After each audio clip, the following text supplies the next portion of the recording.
Sarah Martinez had always been different from other girls in her small Texas town. While her classmates worried about prom dresses and college applications, she spent her afternoons at the local gym, pushing her body to limits that made grown men uncomfortable.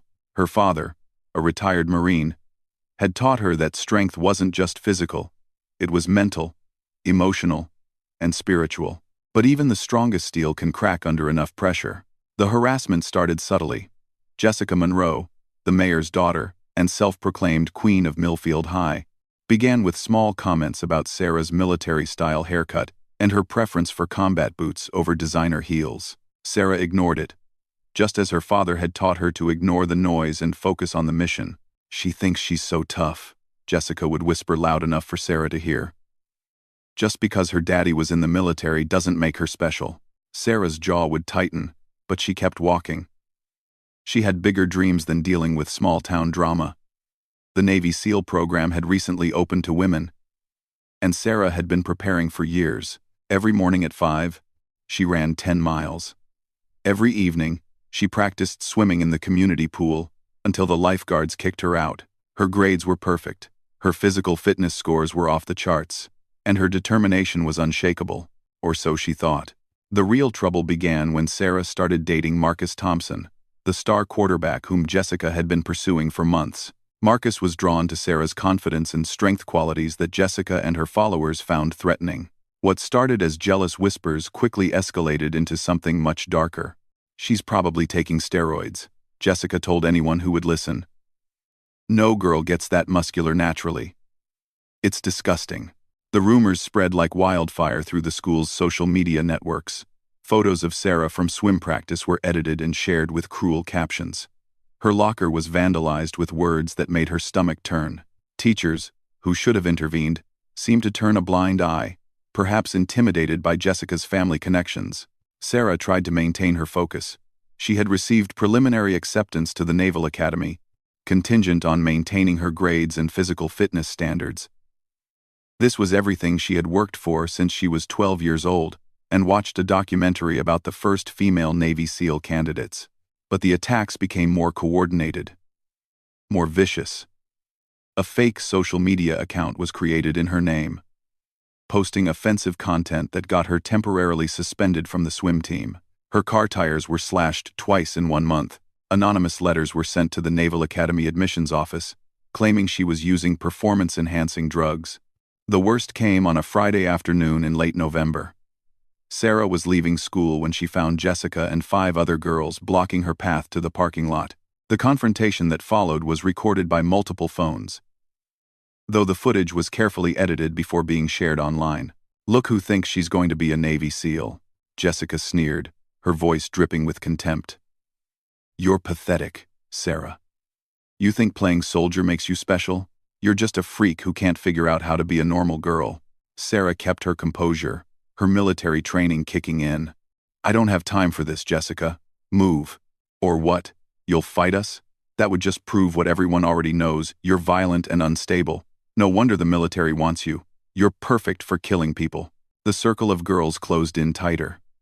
Sarah realized this wasn't just about jealousy anymore. This was about destroying everything she had worked for. She could feel her phone buzzing in her pocket, probably Marcus trying to reach her. But she couldn't break eye contact with Jessica. "You know what I think?" Jessica continued, her voice getting louder for the benefit of the recording phones. "I think you should just give up now. Save everyone the embarrassment when you wash out. Face it. Sarah, you're not cut out for this. You're weak, and everyone can see it." The words hit harder than any physical blow. Sarah had faced down challenges that would break most people. But there was something about being surrounded by her peers, having her deepest insecurities weaponized against her, that made her feel smaller than she ever had before. "What's wrong? Cat got your tongue?" Jessica taunted.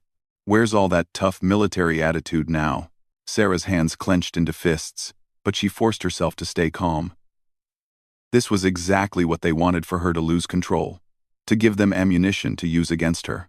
She thought about her father's words. "The strongest warriors know when not to fight."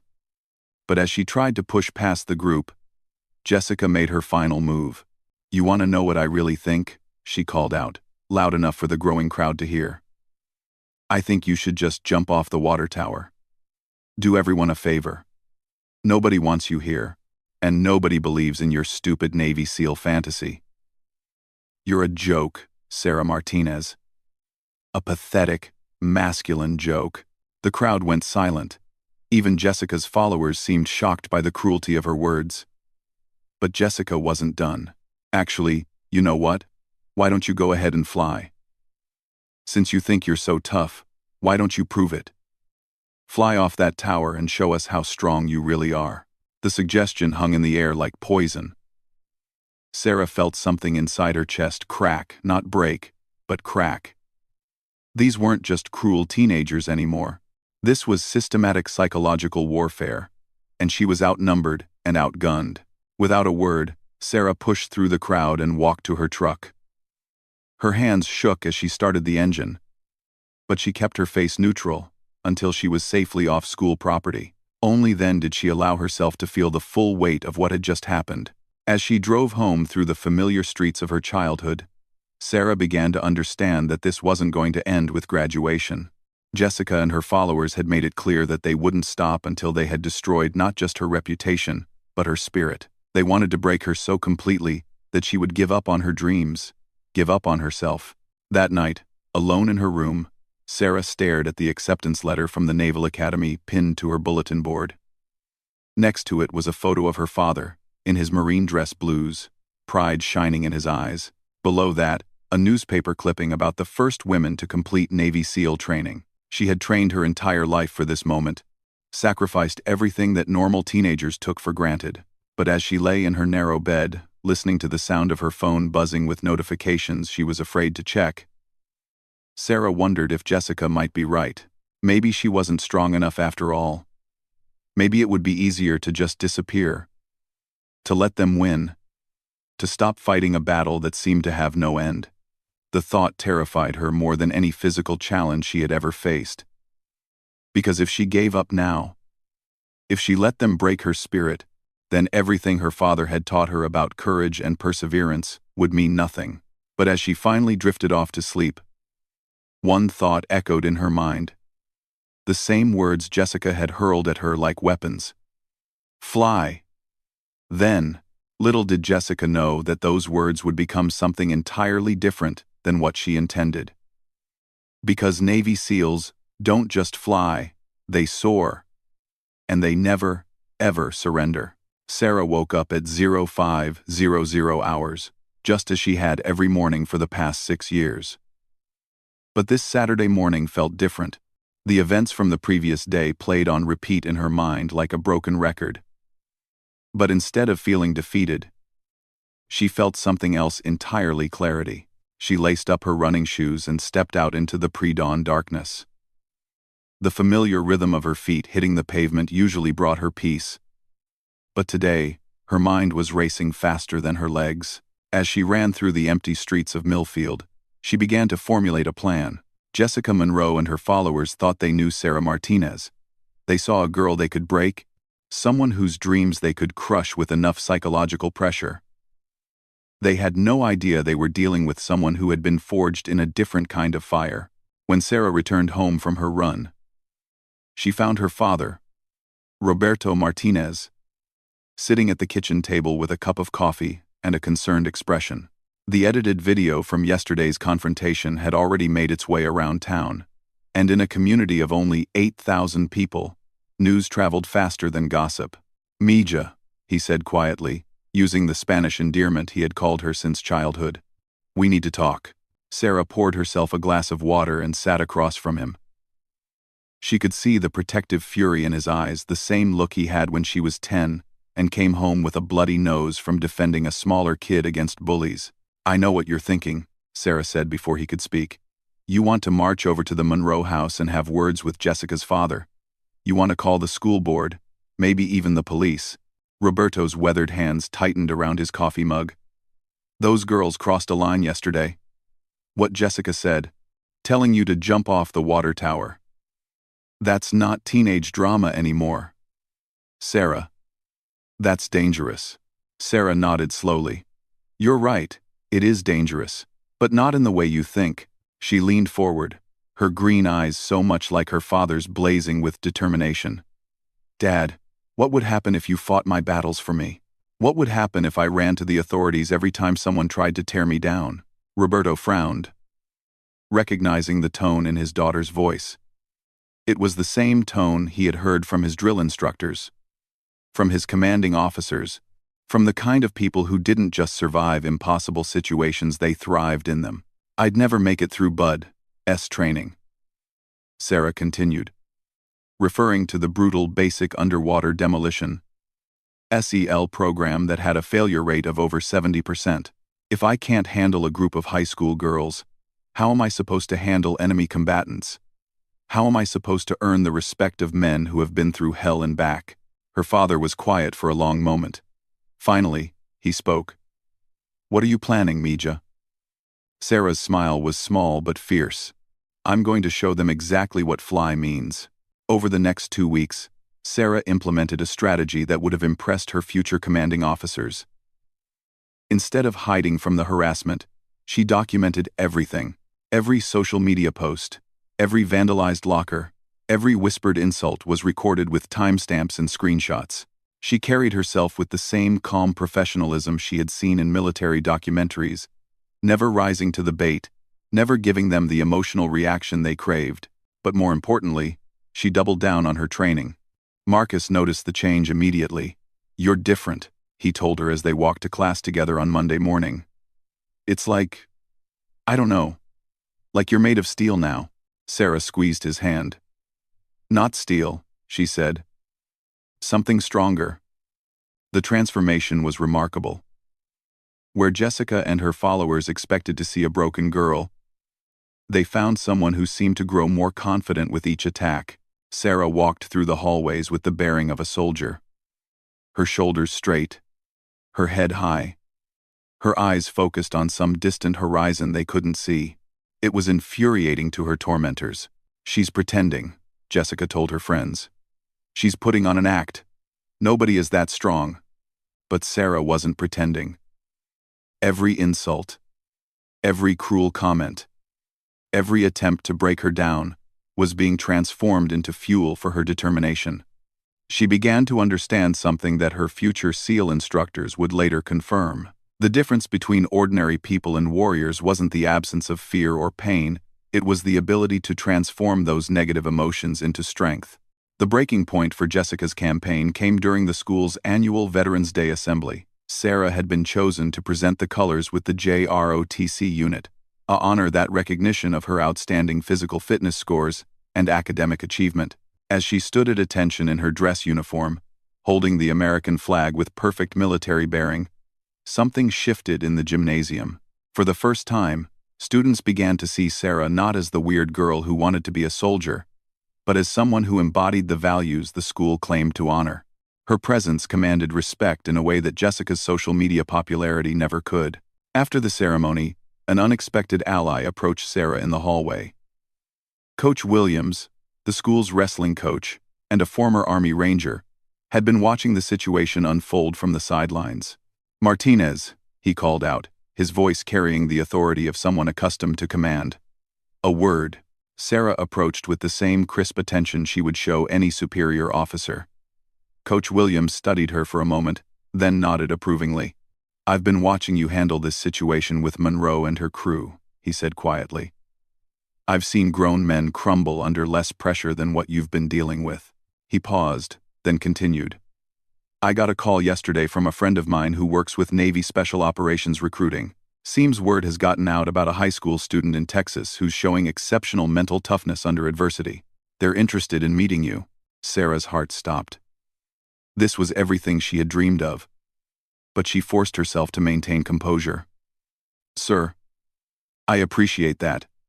But I'm planning to go through the Naval Academy first. Coach Williams smiled. That's exactly what I told them you'd say. Professional, disciplined, following proper channels. He handed her a business card. When you're ready, give this number a call. But Martinez? Yes, sir. Don't let these kids make you think you need to prove anything to them. You've already proven everything that matters. The question now is whether you're going to let them distract you from your mission. That afternoon, as Sarah walked out of school, she found Jessica and her usual group waiting by the parking lot. But this time, the dynamic had changed. Other students had stopped to watch, but their expressions were different now. Some looked uncomfortable with Jessica's behavior. Others seemed openly supportive of Sarah. Well, Jessica called out, her voice lacking its usual confidence. If it isn't our wannabe war hero. Still planning to play soldier? Sarah stopped walking and turned to face her tormentor directly. When she spoke, her voice was calm, measured, and carried the kind of quiet authority that made everyone within earshot pay attention. Jessica, I want to thank you. The unexpected response clearly threw Jessica off balance. What? I said thank you. For the past month, you've been giving me exactly the kind of training I'll need for my military career. You've tested my ability to maintain composure under psychological pressure. You've challenged my mental toughness. You've even tried to break my spirit. Sarah's smile was genuine, which somehow made it more unsettling than any angry response would have been. What you don't understand is that everything you've thrown at me is kindergarten level compared to what I'll face in SEAL training. So thank you for the practice. Thank you for showing me that I'm stronger than I thought. And thank you for proving that I have what it takes to handle people who want to see me fail. Jessica's face was flushed with anger and confusion. This wasn't how this confrontation was supposed to go. Sarah was supposed to be broken, defeated, ready to give up. Instead, she stood there like she was receiving a medal rather than facing down her tormentors. You think you're so smart? Jessica sputtered. You think this is over? Sarah's expression grew serious, and when she spoke again, her voice carried the weight of absolute certainty. No, Jessica, I know it's over. Because while you've been spending your time trying to tear down one person's dreams, I've been building the strength to achieve them. While you've been focused on making me fall, I've been learning how to fly. She paused, letting the words sink in. You told me to fly. Remember? Well, here's the thing about Navy SEALs, we don't just fly. We soar, and we never look back at the people who tried to clip our wings. With that, Sarah turned and walked away, leaving Jessica standing in stunned silence. As she reached her truck, she could hear the murmur of voices behind her. But for the first time in weeks, they weren't mocking or cruel. They were impressed. That night, Sarah called the number Coach Williams had given her. The conversation that followed would change her life in ways she couldn't yet imagine. But as she lay in bed afterward, staring at the ceiling of her childhood room, Sarah realized that Jessica Monroe had unknowingly done her the greatest favor of her life. By trying to break her, Jessica had forged her into something unbreakable. By trying to make her fall, she had taught her how to soar, and by pushing her to the edge, she had shown Sarah exactly how strong she really was. The girl who woke up that Saturday morning had been talented and determined. The young woman who would graduate in 6 months would be something far more dangerous to her enemies and valuable to her country. A warrior who had been tested by fire and emerged stronger than ever. 5 years later, Lieutenant Sarah Martinez stood on the deck of a Navy destroyer in the Pacific Ocean, her eyes scanning the horizon through high-powered binoculars. The insignia on her uniform told a story that would have seemed impossible to the high school students who once watched her face down Jessica Monroe in a parking lot. She had not only completed the Naval Academy with honors, but had also become one of only 12 women to successfully complete Navy SEAL training. The journey from that small Texas town to this moment had been anything but easy. Bud's training had pushed her beyond every limit she thought she had. The instructors, skeptical of women in the program, had put her through trials that would have broken most men. But every time she wanted to quit, every time her body screamed for mercy, every time the voice in her head whispered that maybe she wasn't strong enough, she remembered Jessica's words. Fly. Then, what Jessica had meant as a cruel suggestion for suicide, Sarah had transformed into a battle cry. When she was treading water in the freezing Pacific at 3 a.m. during Hell Week, when she was carrying a boat on her head for miles in the scorching San Diego sun, when she was facing down instructors who seemed determined to make her ring the bell and quit in all those moments, she heard Jessica's voice and smiled. Because now, she could fly. She could navigate by the stars. She could jump out of planes at 30,000 feet. She could swim for miles in open ocean. She had learned to soar in ways that a small-town bully could never imagine. But it was what happened next that truly vindicated everything Sarah had endured. The mission briefing came on a Tuesday morning. A humanitarian crisis had erupted in Southeast Asia, where a massive earthquake had triggered devastating floods. Thousands of people were trapped in remote villages, cut off from rescue efforts by destroyed bridges and impassable roads. Traditional rescue operations were impossible due to the dangerous terrain and unstable weather conditions. "This is a halo insertion," the mission commander explained, referring to high-altitude, low-opening parachute jumps. "We need a small team that can get in fast, assess the situation, and coordinate rescue efforts for the larger humanitarian operation that will follow." Sarah was selected as one of the 4 SEALs for the mission. As she prepared her gear, checking and double-checking her parachute, her emergency medical supplies, and her communications equipment, she felt a familiar calm settle over her. This was what all the training had been for, not to prove something to high school bullies, but to be ready when people needed help and no one else could reach them. The jump was everything her training had prepared her for and more. Stepping out of the aircraft at 25,000 feet, Sarah felt the familiar rush of freefall. But this time, it carried a different meaning. She wasn't just flying, she was flying toward people who needed her help. The village they reached was devastated. Homes were underwater. Families were stranded on rooftops. And the local infrastructure had completely collapsed. But what Sarah and her team found there reminded her why she had chosen this path in the first place.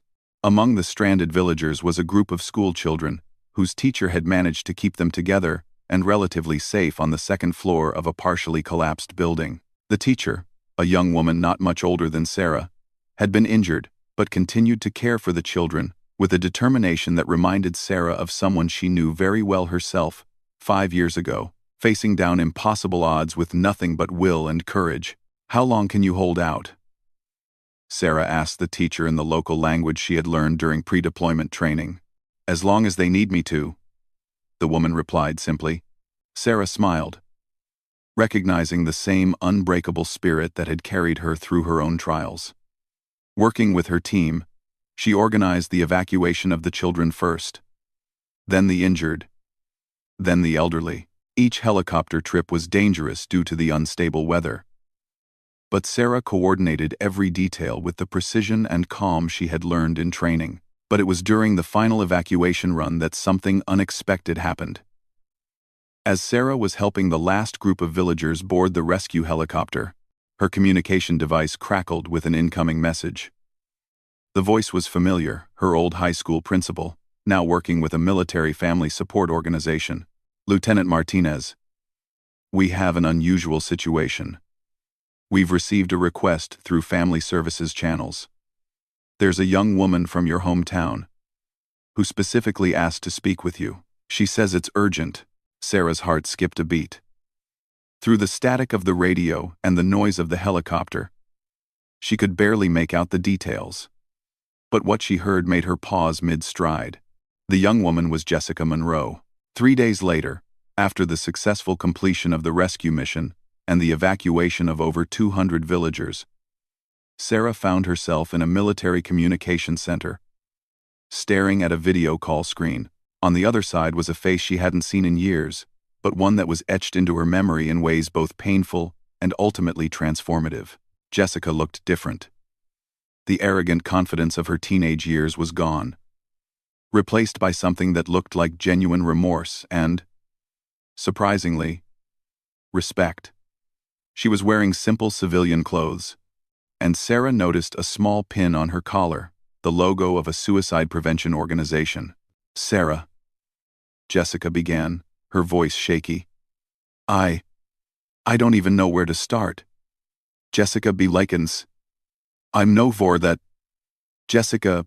Sarah remained silent, her military training keeping her expression neutral while her mind raced.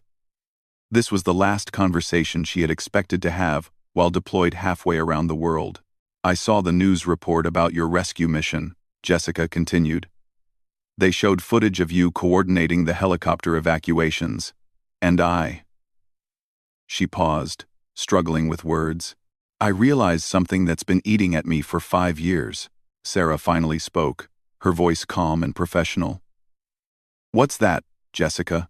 When I told you to fly, when I told you to jump off that water tower, I was trying to break you. I wanted to destroy your dreams because I was jealous of your strength, your purpose, your certainty about who you were. Tears were streaming down Jessica's face now.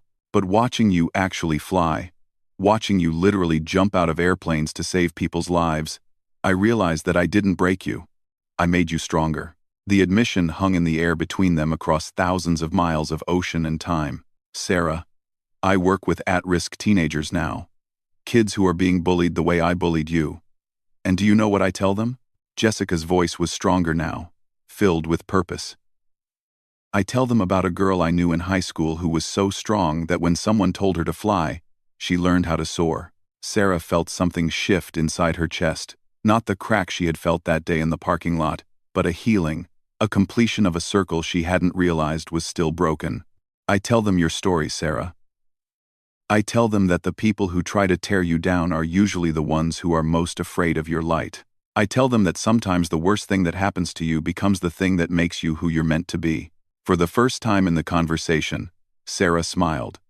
Jessica, do you want to know something? What? You were right that day. I did need to fly. But not the way you meant it. Sarah's voice carried the confidence of someone who had found her true purpose. I needed to learn that I was strong enough to rise above people who wanted to see me fall. I needed to discover that I could transform pain into power, hatred into determination. She paused, looking directly into the camera. So, thank you. You pushed me to the edge, but you forgot something important about the kind of person you were dealing with. Navy SEALs don't fall easily. We learn to fly. The conversation ended with something Sarah had never expected: forgiveness. Not the kind that erases the past, but the kind that transforms it into wisdom. As Sarah returned to her duties aboard the destroyer, she reflected on the strange journey that had brought her to this moment. A small-town bully's cruelest words had become her greatest source of strength. An attempt to destroy her dreams had forged her into someone capable of saving lives in impossible circumstances. That evening, as she stood once again on the deck watching the sunset over the Pacific, Sarah thought about all the people she had helped rescue during her military career. Each mission, each life saved, each moment when she had been able to make a difference, all of it traced back to a 17-year-old girl who had stood in a parking lot and refused to be broken. Her phone buzzed with a text message from Marcus, now her fiancé, waiting for her back home. Saw the news coverage of your mission. You're amazing. Can't wait for you to come home and tell me all about how you learned to fly. Sarah laughed, remembering their conversation from years ago when he had said she seemed made of steel. She had corrected him then, saying she was made of something stronger. Now, she knew what that something was. She was made of transformed pain, refined determination, and the unbreakable understanding that sometimes the people who try to push you off the edge are really just showing you that you were meant to soar.